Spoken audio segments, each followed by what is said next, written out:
That's the way the saying goes, yeah. It's going to come up roses.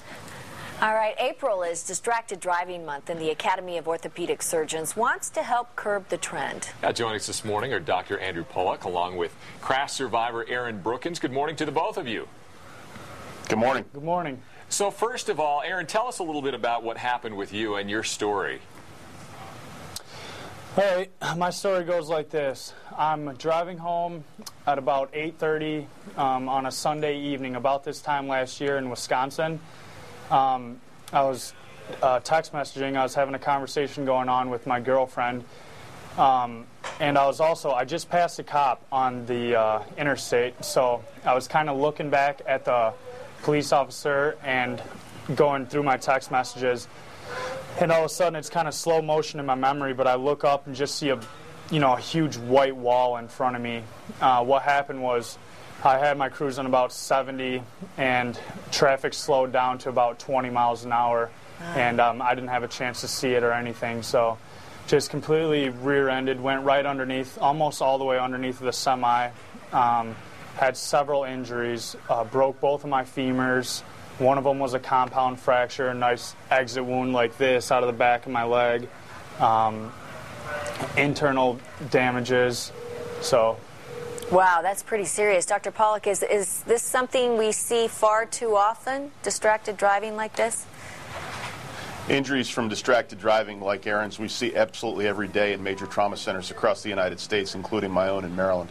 The Decide to Drive campaign is an attempt on the part of orthopedic surgeons who see these injuries far too often to make patients and the public aware of the dangers every time you get behind the wheel of a vehicle.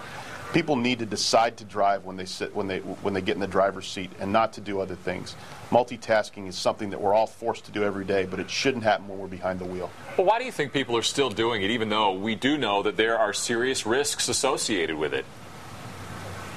You know, you're absolutely right. People continue to do it, and they understand that there are risks that are inherent. But a recent survey that we commissioned showed that 1 out of 5 people, 20%, believe that they're immune to those risks. They believe that they can safely text and drive despite the data. And the point of this campaign is to make them understand that they're just wrong.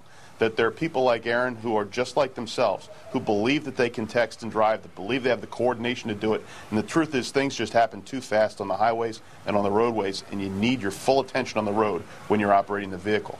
Okay, and I understand you actually were able to find out which sex, male or female, believes they're better at multitasking. In terms of who believes they're better at multitasking, I think there's probably a lot of variability in that from individual to individual and certainly family to family.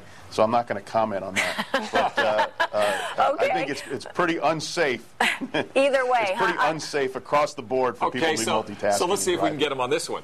Which gender is better at multitasking than behind the wheel? There's a lot of variability in that across the board. I think there is nobody who's good enough at multitasking to actually be doing it. All right. And gender doesn't matter. Which is the most dangerous behavior then when you're behind the wheel? Is it texting or is it talking on the phone? Is there one thing that's worse than the others?